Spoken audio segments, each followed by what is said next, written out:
Okay. So hello everyone. Welcome to the 28th lecture of design of steel structure, and we were discussing about the design of compression member. So in today's session I am going to discuss about the effective length of compression members, which is given as per IS 800-1984. ये जो पूरा table मैं discuss करने जा रहा हूँ ये objective point of view से आपका काफ़ी इंपॉर्टेंट हो जाता है, क्योंकि एवरी एग्जाम में अभी देखेंगे 6 to 7 कंडीशन टोटल हम डिस्कस करेंगे।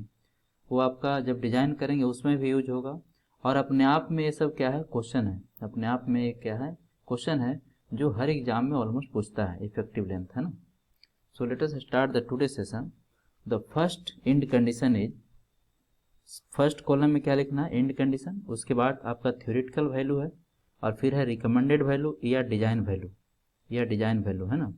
डिजाइन वैल्यू बोले तो ये जो रिकमेंडेड वैल्यू है और डिजाइन वैल्यू है ये कहाँ पे यूज करते हैं, स्टील में या फिर आरसीसी में, जबकि जो थ्योरेटिकल वैल्यू है वो स्ट्रेंथ ऑफ मटेरियल में यूज करते हैं, है ना। So let us start the session. The first case is, कहता है कि इफेक्टिवली हेल्ड इन पोजीशन। देखिए जिस फॉर्मेट में मैं स्टेटमेंट को लिख रखा हूँ उसी फॉर्मेट में आपको एग्जाम में लिखा हुआ आएगा, है ना। लेकिन इसका सिंप्लीफाइड जो फॉर्म है वो भी मैं बताऊंगा, है ना। लेकिन आपको एग्जाम में कैसा आएगा, जैसे statement as it is code में लिखा हुआ है उसी को मैं यहाँ पे नोट कॉपी किया हूँ, है ना। सो फर्स्ट कंडीशन है, कहता है effectively held in position and restrained against rotation eight both ends. इसका मतलब क्या हुआ, कि आपका दोनों एंड क्या है, फिक्स्ड है ना। दोनों एंड क्या है, फिक्स्ड है। तभी तो पोजीशन में भी क्या होगा, वो इफेक्टिवली हेल्ड होगा, और रिस्ट्रेन्ड होगा किस में, रोटेशन में। मतलब रोटेशन को भी अलाउ नहीं कर रहा है और ट्रांसलेशन को भी अलाउ नहीं कर रहा है ना। तो सही से समझना है। दैट इज, मैं लिख सकता हूं दैट इज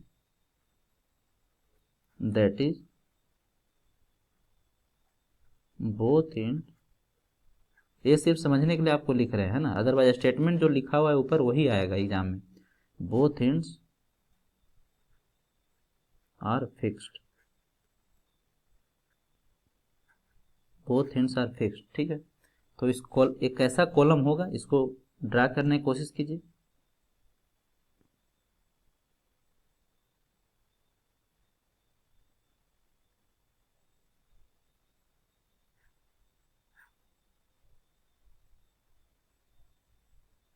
दोनों एंड क्या बनाना है, फिक्स बनाना है।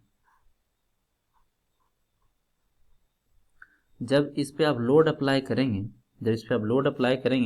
तो कॉलम क्या करेगा, बकल करेगा। ये क्या करेगा, बकल करेगा, ये बकल करेगा।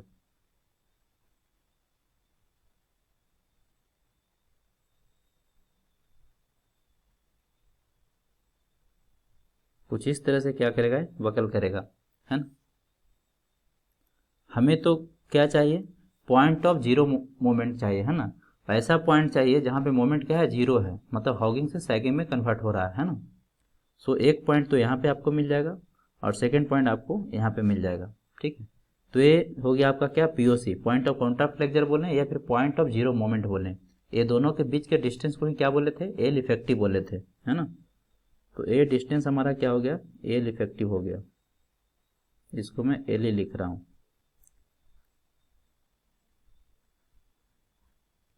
और ये क्या है, actual length of column L है।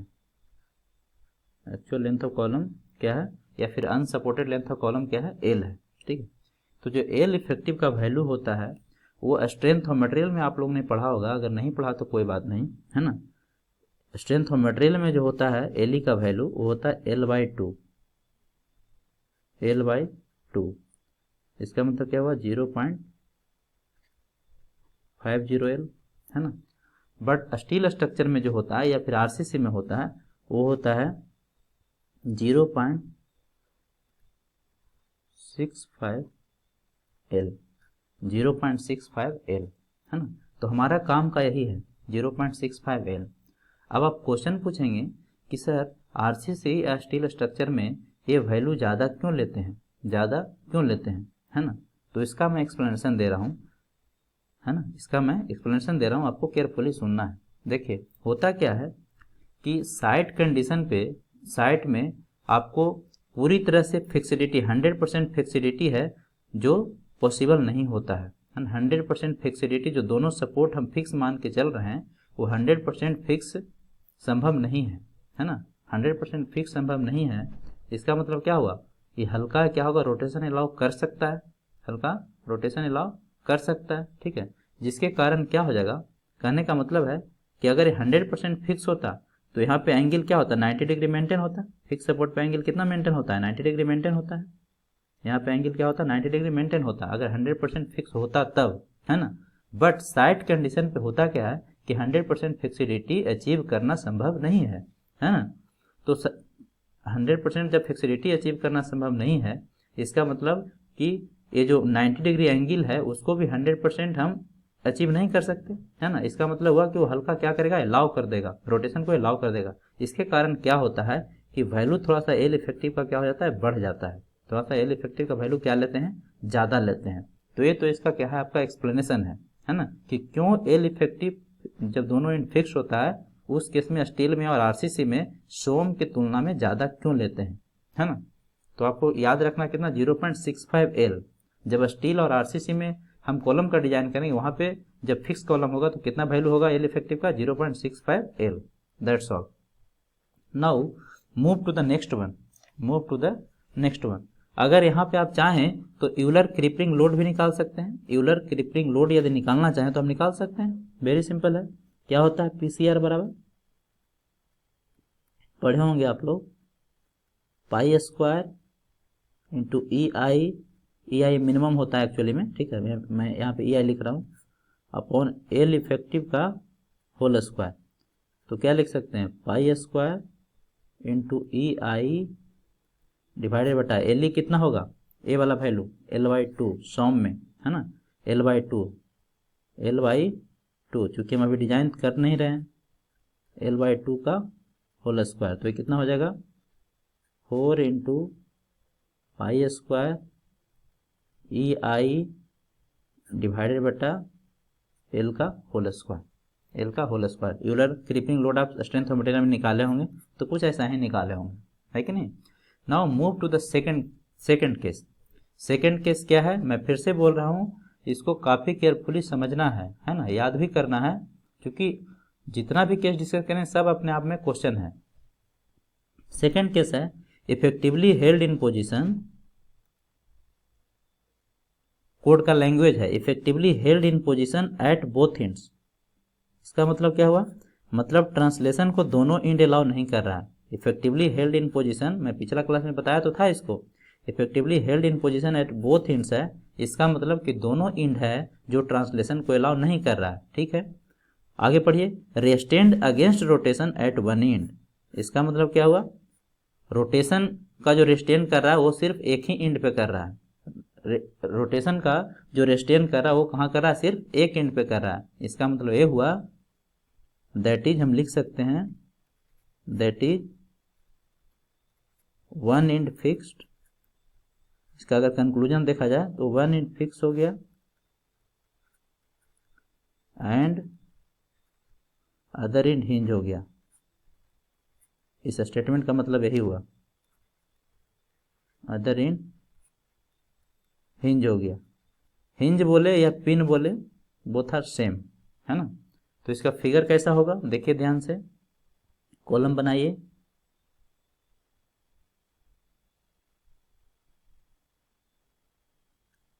ये आपका फिक्स हो गया, एक एंड फिक्स बोल रहा है, क्योंकि बोल रहा है effectively held in position at both ends, है ना, मतलब ट्रांसलेशन दोनों में अलाउ नहीं कर रहा, but restrained against rotation at one end, है ना, एक ही एंड है जहां पे रोटेशन को भी अलाउ नहीं कर रहा है, ठीक है, यानी दूसरा एंड पे अलाउ कर रहा है, तो दूसरा एंड बनाइए।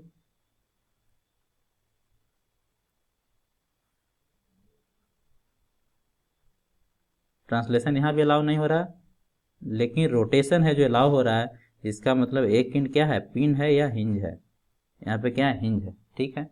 हमें तो चाहिए बकल कॉलम का लेंथ, हमें क्या चाहिए, बकल कॉलम का लेंथ, ठीक है, यानी point of zero moment, point of distance between point of zero moment. मैं बताया था कि एल इफेक्टिव क्या होता है, it is the distance between point of zero moment. तो एक जीरो मोमेंट एक तो यहाँ पे हुआ, एक पॉइंट तो ये रहा, दूसरा पॉइंट क्या होगा, यहाँ पे कहीं होगा। तो कुछ इस तरह से बकल करेगा जब आप लोड लगाएंगे।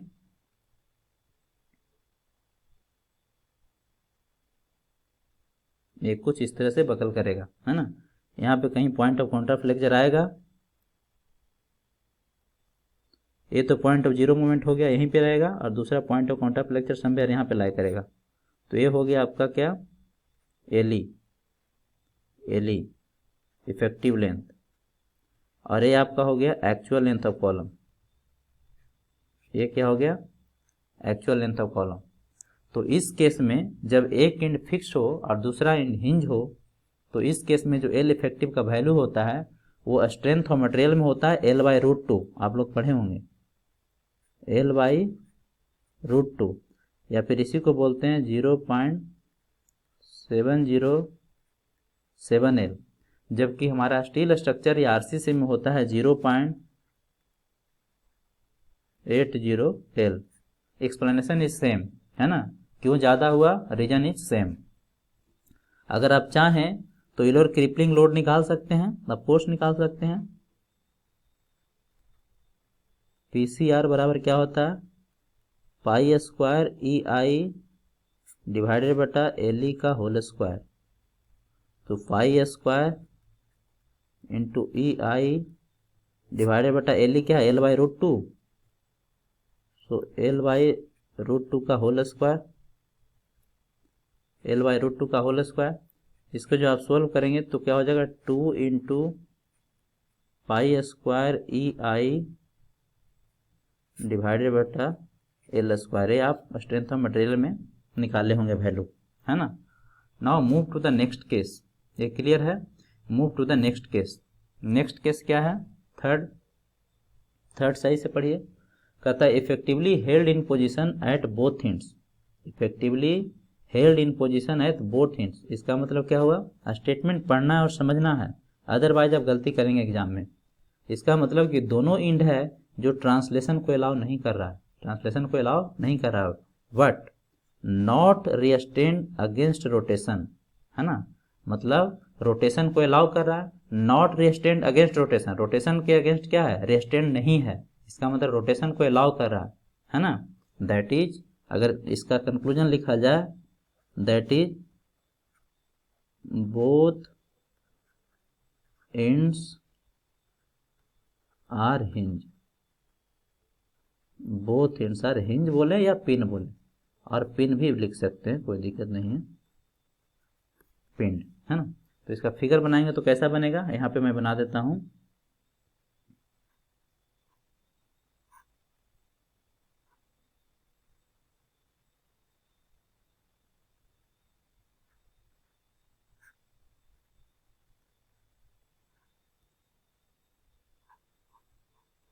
देखिए, effectively held in position at both ends, मतलब दोनों ट्रांसलेशन को अलाउ नहीं कर रहा है, तो दोनों ट्रांसलेशन को अलाउ नहीं कर रहा है, लेकिन रोटेशन को अलाउ कर रहा है, रोटेशन को अलाउ कर रहा है, इसका मतलब दोनों एंड क्या होगा, पिन होगा, है ना। हमें तो क्या चाहिए, distance between point of zero moment, distance between point of zero moment. तो एक तो ये पॉइंट रहा, जब आप लोड लगाएंगे तो कुछ इस तरह से बकल करेगा, है ना। तो यही आपका क्या हो गया, एल इफेक्टिव। और इस केस में एक्चुअल लेंथ भी कॉलम क्या होगा, यही होगा, एक्चुअल लेंथ और कॉलम भी क्या होगा, यही होगा, ठीक है। तो देखिए इस केस, पार्टिकुलर केस में यहाँ पे क्या हो जाएगा, आपका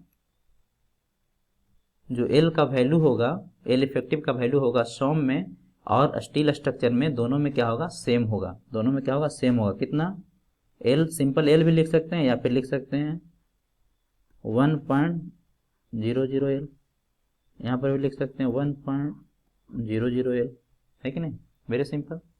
चाहे तो आप यूलर क्रिपिंग लोड निकाल सकते हैं, PCR का वैल्यू क्या हो जाएगा, सेम हो जाएगा, क्या होता है, पाई स्क्वायर EI डिवाइडेड बटा LE का होल स्क्वायर।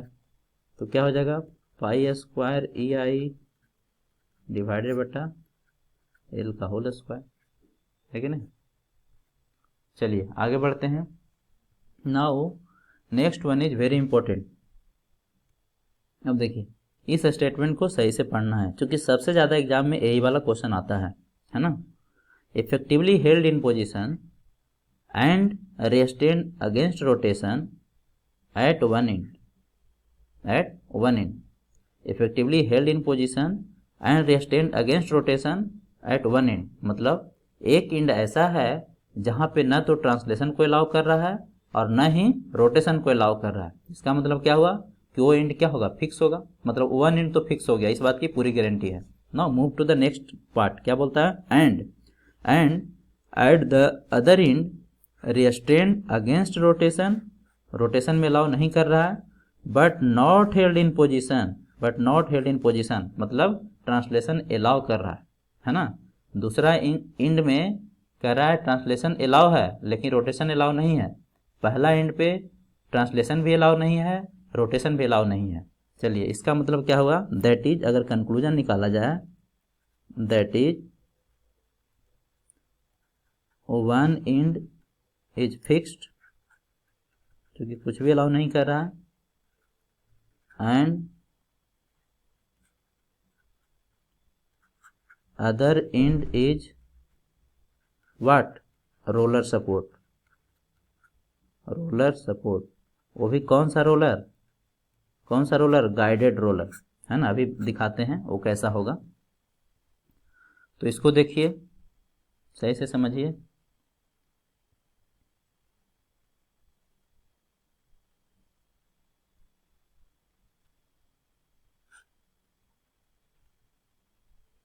एक एंड तो क्या हो गया, फिक्स हो गया है ना। दूसरा बोल रहा है, दूसरा क्या बोल रहा है, मतलब ट्रांसलेशन में अलाउ कर रहा है लेकिन रोटेशन में अलाउ नहीं कर रहा है। कैसा होगा, कुछ इस तरह से होगा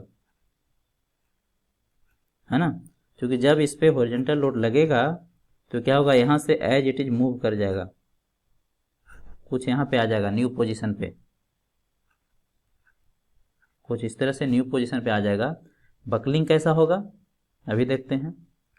बकलिंग कुछ इस तरह से होगा, यहाँ तो 90 डिग्री अभी भी मेंटेन रहेगा, क्योंकि रोटेशन अलाउ नहीं कर रहा है, तो 90 डिग्री अभी भी मेंटेन रहेगा, पहले भी मेंटेन था, ठीक है।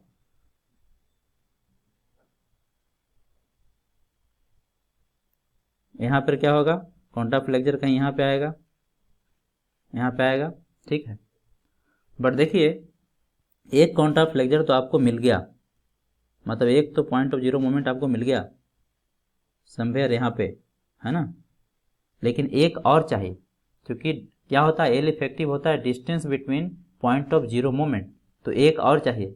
तो हम क्या करते हैं, हम एक इमेजिनरी बनाते हैं, एक क्या बनाएंगे, इमेजिनरी बनाएंगे, ठीक है। इमेजिनरी बनाएंगे कुछ इस तरह से, देखिए कैसे, इसके ऊपर इमेजिनरी बनाएंगे, एक इमेजिनरी कॉलम बनाएंगे, ठीक है। अब क्या होगा, ये भी कुछ इस तरह से बकल करेगा,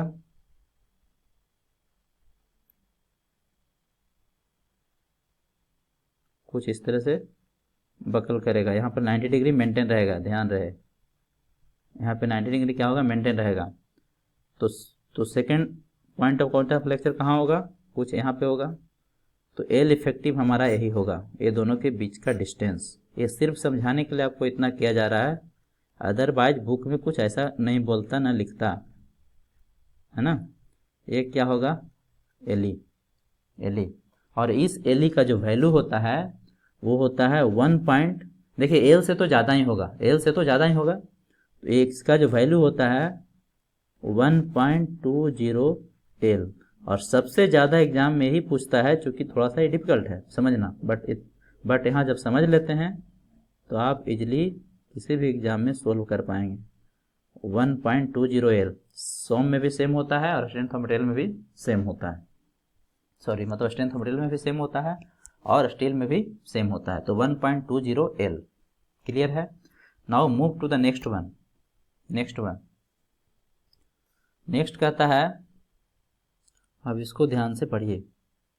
ए बोल रहा है कि effectively held in position and restrained against rotation at one end, है ना, मतलब एक एंड ऐसा है जिसमें न तो ट्रांसलेशन को अलाउ कर रहा है और न ही रोटेशन को अलाउ कर रहा है। इसका मतलब एक एंड तो फिक्स हो गया है ना, तो दैट इज लिख सकते हैं, that is one end is fixed.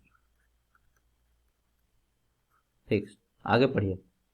And but परंतु नॉट हेल्ड इन पोजीशन और restrained against rotation at other end. दूसरा एंड ऐसा है जो न तो पोजीशन में हेल्ड है और न ही रोटेशन में हेल्ड है। मतलब इसका मतलब क्या हुआ कि दूसरा एंड फ्री है, that is one end is fix and other and is free.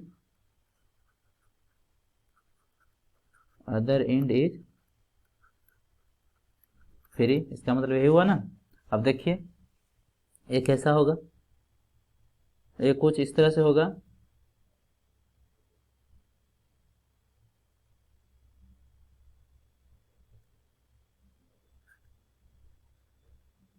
एक एंड फिक्स हो गया, जब इस पे आप क्रिपिंग लोड लगाएंगे तो क्या होगा, कुछ इस तरह से बकल करेगा।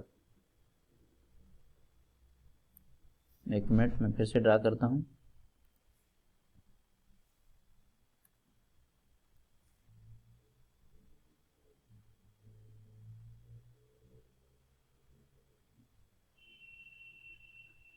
इस तरह से बकल करेगा है ना। यहाँ पे मोमेंट क्या हो जाएगा, जीरो हो जाएगा, क्योंकि फ्री एंड है ना। तो हमें एक फ्री एंड और चाहिए, तो अब क्या करेंगे, इमेजिनरी कॉलम बनाएंगे है ना, इमेजिनरी कॉलम बनाएंगे। वो कैसा, डॉटेड। ये सिर्फ समझने के लिए है। तो चूंकि यहाँ पे तो पॉइंट ऑफ जीरो मोमेंट एक मिल गया है ना, दूसरा चाहिए, तो इमेजिनरी बनाइए,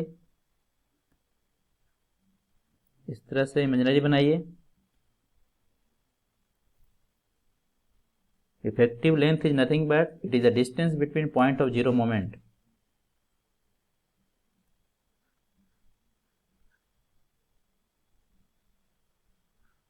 कुछ इस तरह से होगा है ना। दूसरा पॉइंट ऑफ फ्रैक्चर कहीं यहाँ पे होगा, तो यही आपका क्या होगा, एल इफेक्टिव होगा।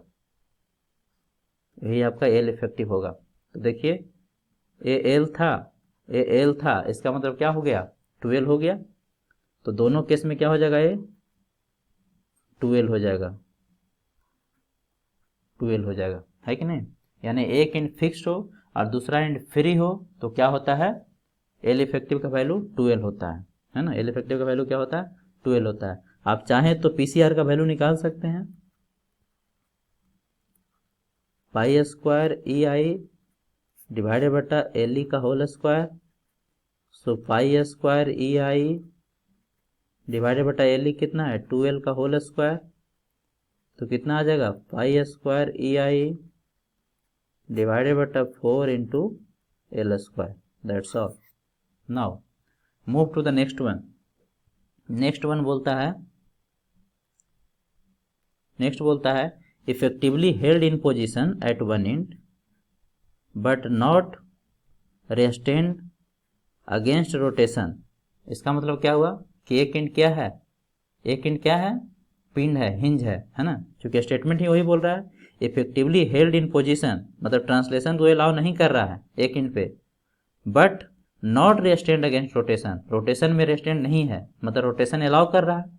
तो ऐसा कौन सा सपोर्ट होता है, हिंज सपोर्ट होता है ना। And at other end restrained against rotation but not held in position, मतलब दूसरा एंड कहता है कि रोटेशन अलाउ नहीं कर रहा है, लेकिन ट्रांसलेशन क्या कर रहा है, अलाउ कर रहा है। इसका मतलब क्या हुआ, that is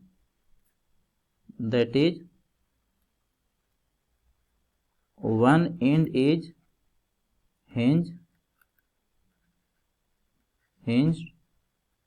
and other and is roller. क्योंकि रोलर ही तो है जो आपका रोटेशन में क्या होता है, रिस्ट्रिक्टेड होता है, रोटेशन अलाउ नहीं करता है, लेकिन पोजीशन में मतलब ट्रांसलेशन है जो अलाउ करता है। Other and is roller support.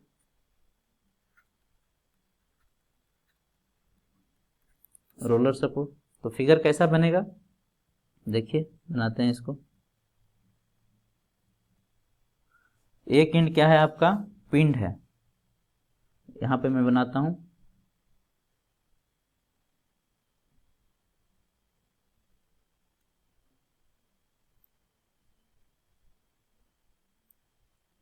एक एंड आपका पिंड है, मतलब हिंज है।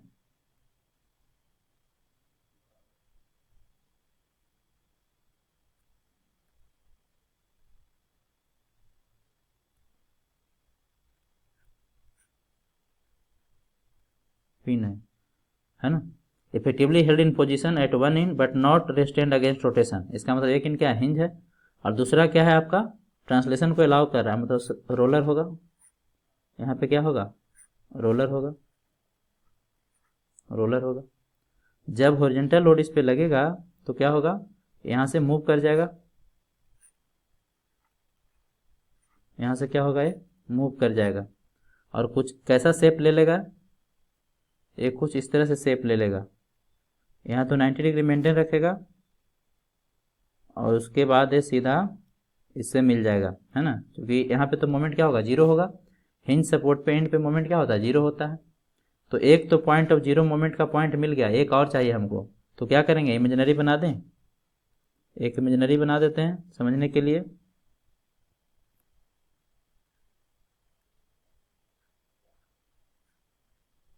इस तरह से इमेजिनरी बनाते हैं, और कुछ है इस तरह से बकल करेगा, कुछ इस तरह से बकल करेगा, यहाँ पे 90 डिग्री मेंटेन रहेगा, है ना। तो एल इफेक्टिव क्या हो गया, यही हो गया एल इफेक्टिव, एल इफेक्टिव ये हो गया। तो इस केस में भी कितना वैल्यू होगा बताइए, इस केस में भी क्या हो जाएगा, 2L हो जाएगा, है ना। इस केस में भी क्या हो जाएगा, 2L हो जाएगा, 2L, और यहाँ भी क्या हो जाएगा, 2L। Now move to the next one. Next one ध्यान से पढ़िए, कहता है कि effectively held in position and restrained against rotation at one end. मतलब एक एंड क्या हो गया आपका, फिक्स हो गया, क्योंकि ना तो ट्रांसलेशन, पोजीशन मीन्स ट्रांसलेशन, ना तो ट्रांसलेशन में अलाउ कर रहा है और ना तो रोटेशन में अलाउ कर रहा है। इसका मतलब क्या हो, वन एंड तो फिक्स हो गया। आगे पढ़िए, and the other in partially, एक टर्म याद रखना है बस, पार्शियली, है ना। अभी तक कोई पार्शियली टर्म आया नहीं था, है ना, क्योंकि एग्जाम आपको कंपटीशन निकालने के लिए थोड़ा थोड़ा चीज़ भी अगर माइंड में क्लिक कर जाता है तो आप क्वेश्चन सोल्व करके बाहर आ जाएंगे एग्जामिनेशन सेंटर से, है ना। So end the other end partially restrained against rotation but not held in position. Not held in position मतलब मतलब ट्रांसलेशन को अलाउ कर रहा है, मतलब फिर से रोलर सपोर्ट है ना, लेकिन ये पार्शियली रेस्टेंड भी कर रहा है ना। यहाँ पढ़िए, other end partially restrained against rotation, मतलब रोटेशन को हल्का क्या कर रहा है, अलाउ भी कर रहा है ना। ट्रांसलेशन को तो अलाउ कर ही रहा है और रोटेशन को भी हल्का अलाउ कर रहा है। एक ऐसा बनेगा, ये देखिए कुछ इस तरह से बनता है ना, ये भी इंपॉर्टेंट है। ये कुछ इस तरह से होगा कि एक इंच तो आपका फिक्स होगा,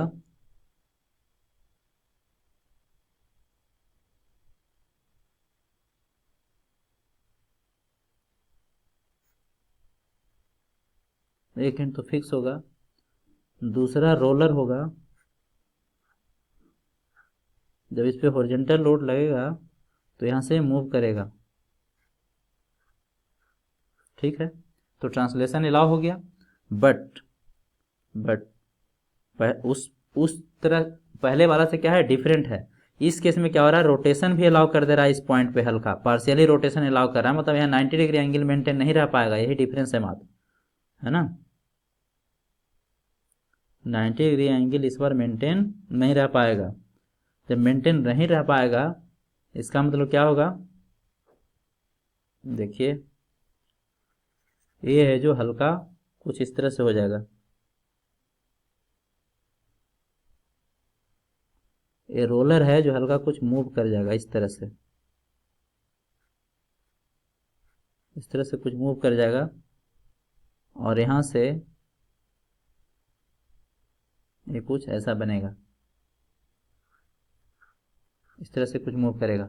इसका अपोजिट में भी बना सकते हैं इमेजिनरी, चाहें तो आप इमेजिनरी इधर भी बना सकते हैं इस तरह से।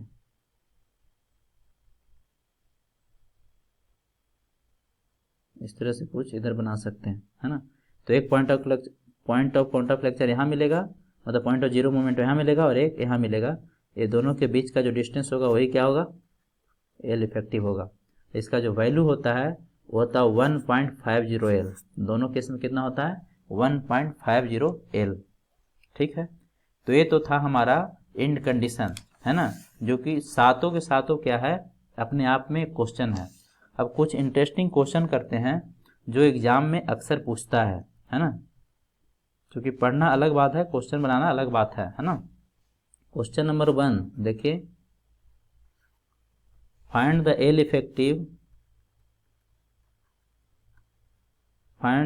Effective for electric pole. As it is question आया हुआ एसएससी जेईई में, गेट में। Find the L effective for electric पोल।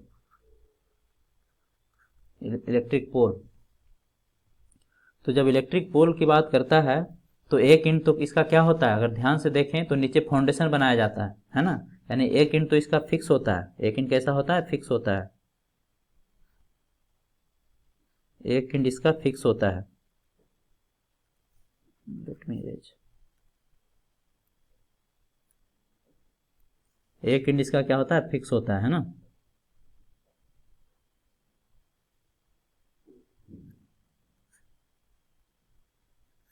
और दूसरे एंड में क्या होता है, लाइट वगैरह लगा हुआ रहता है। यहाँ पे क्या होता है, जो स्ट्रीट लाइट है, इलेक्ट्रिक पोल है, स्ट्रीट लाइट, वहाँ पे क्या होता है, दूसरे में यहाँ पे लाइट वगैरह ये सब कुछ लगा होगा, है ना। इसका मतलब क्या हुआ बताइए, एक इंट फिक्स हो गया, दूसरा इंट फ्री हो गया। दूसरा इंट फ्री हो गया है कि नहीं, दूसरा इंट फ्री हो गया। तो इस केस में आपका एल इफेक्टिव क्या हो जाएगा, एक इंट फिक्स है, दूसरा इंट फ्री होता है तो क्या होता है, 2L होता है। तो यही आंसर हो गया, 2L हो गया। सेकंड देखिए, सेकंड ज़्यादा इंटरेस्टिंग है। Question number 2,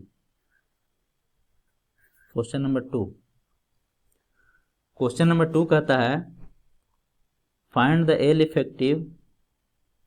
question number 2, find the L effective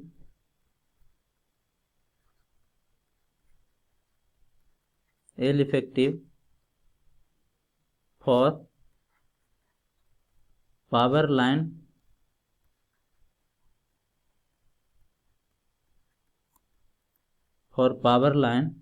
transmission tower.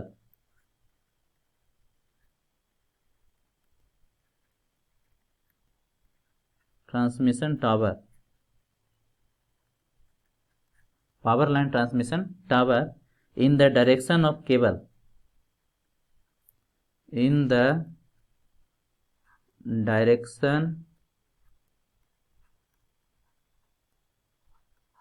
direction of cable। सही से पढ़िए, इन द डायरेक्शन ऑफ केबल।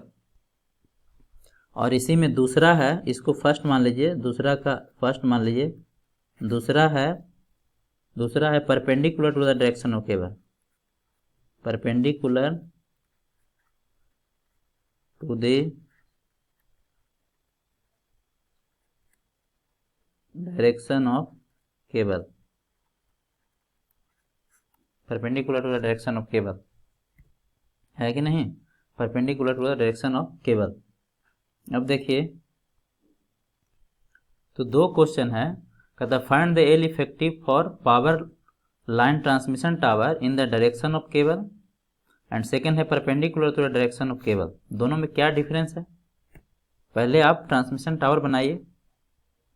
तो नीचे तो क्या होगा, जो ग्राउंड में होगा वो तो फिक्स ही होगा। फर्स्ट देखिए, फिक्स होगा, नो डाउट। यहाँ पर तो क्या होगा, क्योंकि कंक्रीट का फाउंडेशन बनाया जाता है तो ये क्या होगा, फिक्स होगा, है ना, ये फिक्स होगा। बट अदर एंड, यहाँ से क्या क्रॉस होता है, वायर क्रॉस होता है, इस तरह से आगे जाएगा, है ना, इस तरह से आगे जाएगा और, है ना, कंटिन्यूअस होगा। यहाँ पे क्या होता है, वायर कनेक्टेड होता है। तो पहला है इन the direction of cable, in the direction of cable, बहुत ध्यान से समझना है। इन द डायरेक्शन ऑफ केबल, इस केस में क्या होगा बताइए, इस केस में जो आपका इससे जो कनेक्टेड मेंबर है ना, जो वायर कनेक्टेड है इस एंड पे, ये क्या होगा, ये आपका इसका रोटेशन अलाउ करेगा, इसका रोटेशन क्या करेगा, अलाउ करेगा, है ना, रोटेशन अलाउ करेगा। नहीं, इस तरह से क्या होगा, दोनों तरफ वायर है, इधर भी वायर है और इधर भी वायर है, तो ये क्या करेगा, इस तरह से आपको रोटेट, मतलब जो मेंबर है वो तो रोटेट कर सकता है ना, जो मेंबर है वायर लगा हुआ है वो आप रोटेट कर सकता है ना, मतलब कुछ इस तरह से रोटेट कर सकता है ना। जब इस तरह से रोटेट करेगा, इस तरह से रोटेट करेगा तो कुछ इस तरह से हो गया कि मतलब एक एंड फिक्स हो गया और दूसरा एंड क्या हो गया, हिंज हो गया। एक एंड फिक्स हो गया और दूसरा एंड हिंज हो गया, है ना, एक एंड फिक्स हो गया और दूसरा एंड हिंज हो गया, कुछ इसी तरह से हो गया। क्योंकि वायर तो यहाँ पे क्या हो सकता है, रोटेट हो सकता है ना, यहाँ पे वायर क्या हो सकता है, रोटेट हो सकता है ना। तो इस केस में क्या हो गया, एक and fix and other and hinge. तो ऐसा केस में एल इफेक्टिव क्या होता था, याद है, एक and fix other and hinge, वह होता था 0.80L, 0.80L, है ना। तो फर्स्ट का सॉल्यूशन हुआ। सेकंड देखिए, सेकंड बोल रहा है perpendicular to the direction of cable, perpendicular to the direction of cable. Cable का डायरेक्शन तो आपका ये रहा, परपेंडिकुलर क्या हुआ, परपेंडिकुलर मतलब परपेंडिकुलर तो पेपर हुआ, केबल का डायरेक्शन आपका ए था, है ना, इधर केबल लगा हुआ था, देखिए इस तरह से आपका एक केबल लगा हुआ था, है ना, इस तरह से केबल लगा हुआ था। इसके अपोजिट में भी इधर भी केबल होगा, इधर भी केबल होगा, है ना। तो अभी तो क्या कह रहा था, केबल है जो इस तरह से रोटेट कर सकता था, लेकिन परपेंडिकुलर तो ए वाला डायरेक्शन हुआ, परपेंडिकुलर ए वाला डायरेक्शन हुआ, है ना, परपेंडिकुलर ए वाला डायरेक्शन हुआ, मतलब एक एंड तो फिक्स है और दूसरा एंड क्या हो गया, ऑलमोस्ट एक फ्री की तरह बिहेव करेगा। ऑलमोस्ट ए परपेंडिकुलर डायरेक्शन में, केबल के परपेंडिकुलर डायरेक्शन में फ्री की तरह बिहेव करेगा, मतलब एक एंड फिक्स हो गया और दूसरा एंड फ्री हो गया। तो इसका एल इफेक्टिव क्या होता था, समझा, इससे ज़्यादा नहीं समझाया जा सकता, है ना। तो दूसरा एंड फ्री हो गया और एक एंड फिक्स हो गया,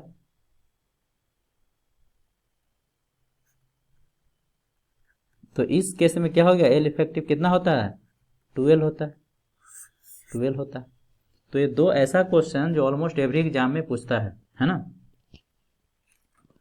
सो ये तो था आज के सेशन के बारे में। नेक्स्ट क्लास से हम लोग कुछ डिजाइन की बात करेंगे आगे, है ना।